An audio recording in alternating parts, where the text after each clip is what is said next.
Good morning, plant breeders, plant enthusiasts, people from all over the world working to improve crops. Hey, I know some of us just went through our longest day and some of us just went through our shortest day, depending on whether you're in the northern or the southern hemisphere. And of course that affects what you're doing at this time right now. But remember, we're all having fun, working at a job where you can be right about 0.5% of the time, and they will build a monument to you. So hey, today this is David Benson of Cornhusker Hybrids LLC in Lincoln, Nebraska, where our motto and trademark is success starts with the seed.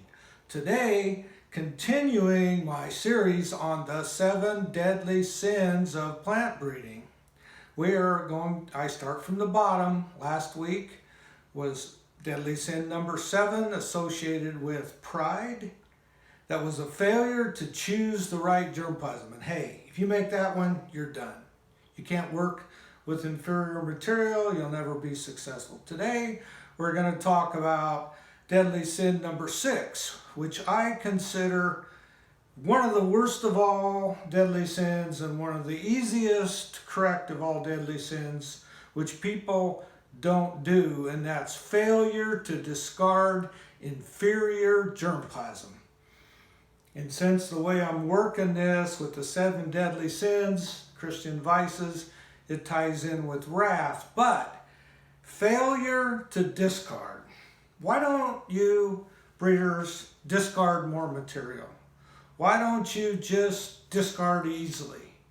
Why is it that you think, oh, I know better what that genotype is? Or, I knew the parents and they were good. Or, well, the data is not right. Oh, or the location isn't right, or the comparison isn't right.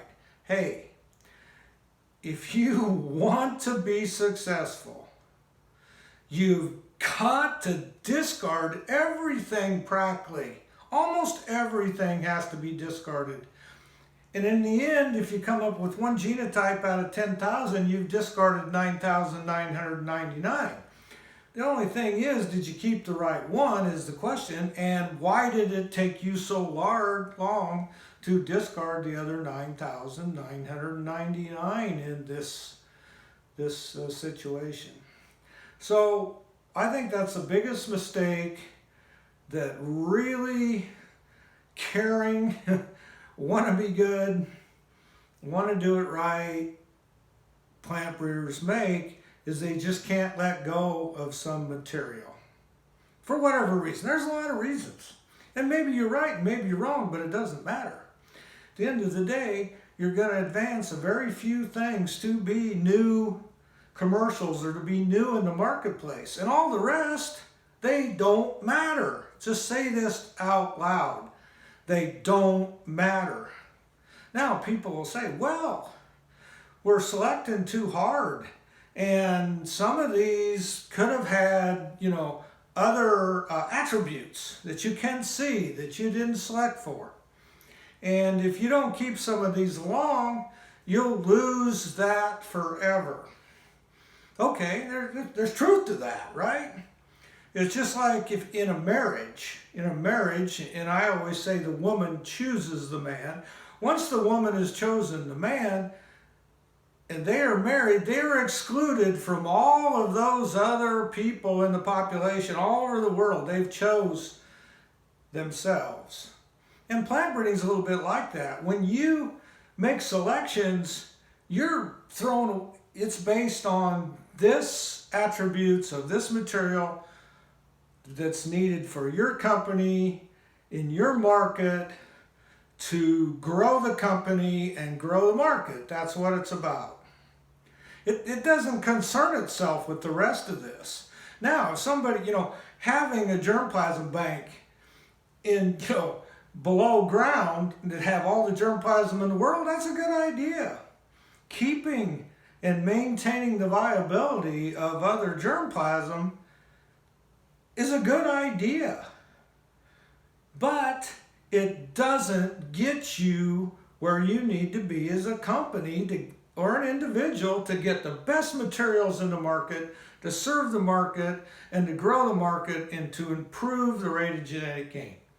So you got to discard. Now you know from the genetic gain equation that one of the few ways that's really left is your selection intensity. Okay. And you know if your selection intensity is 20%, that means you keep 2 out of 10. You keep 2 out of 10. You discard 8 out of 10.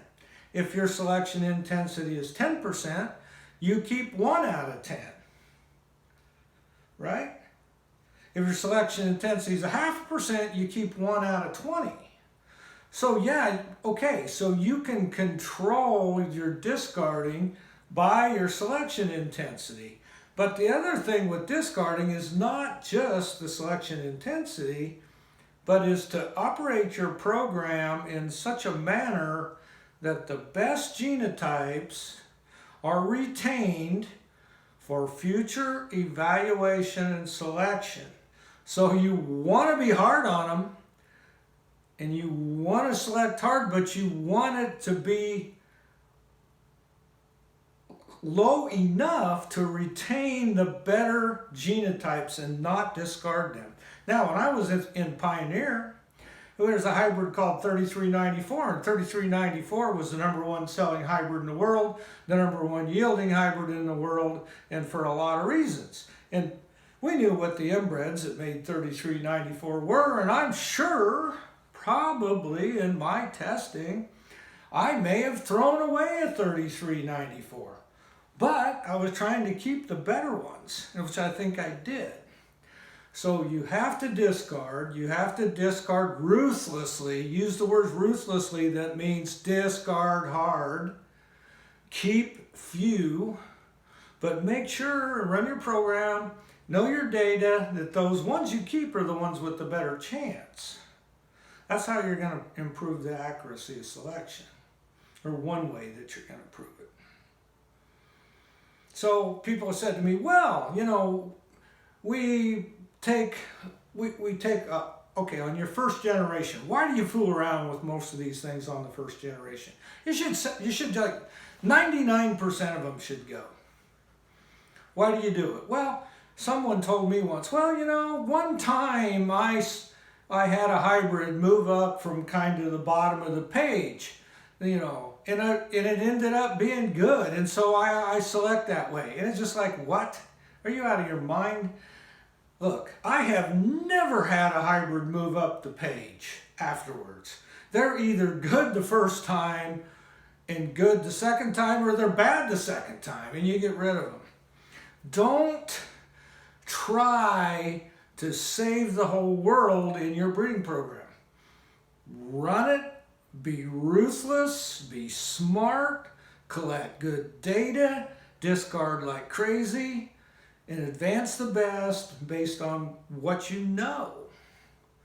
So deadly sin number 6, quite frankly, is the sin of the breeder, because he can do better just by throwing more things away, which isn't that hard. Just move up the page a little bit further.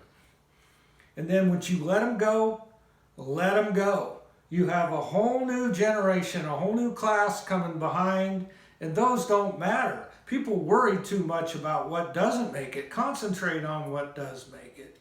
So today I would just close by saying failure to discard inferior genotypes in your breeding program really hurts a lot of breeding programs and really stops a lot of breeders from being successful and really hurts a lot of companies in getting the best parts to the marketplace. If you're a big company like Bayer, why are you retesting 500,000 genotypes, or 400,000 or 300,000, or however many you do? Why are you doing that? There can't be that many that are that good. That is the #1 place you could cut in a program, is cut early, cut hard, and then gradually increase your testers, your locations, etc. So discard, breeders. Discard, and forget. Never use a selection index. Forget that. All that does is get you a bunch of average hybrids out there. I've never seen anybody win on an index. I know that people maybe in quality traits like popcorn or something like that, where the quality in the movie theater is really the number one selection criteria. You can say, well, these agronomic traits are not as important or are more important. But again, I don't think they've ever been successful. Cut hard on your primary traits, compromise on your secondary and tertiary traits, and discard almost everything, and you will be successful. So today I'm going to close with that. Discard, discard, discard. I will see you next week with Deadly Sin number 5. Again, this is David Benson with Cornhusker Hybrids in Lincoln, Nebraska, saying success starts with the seed. No truer words have ever been spoken in this business.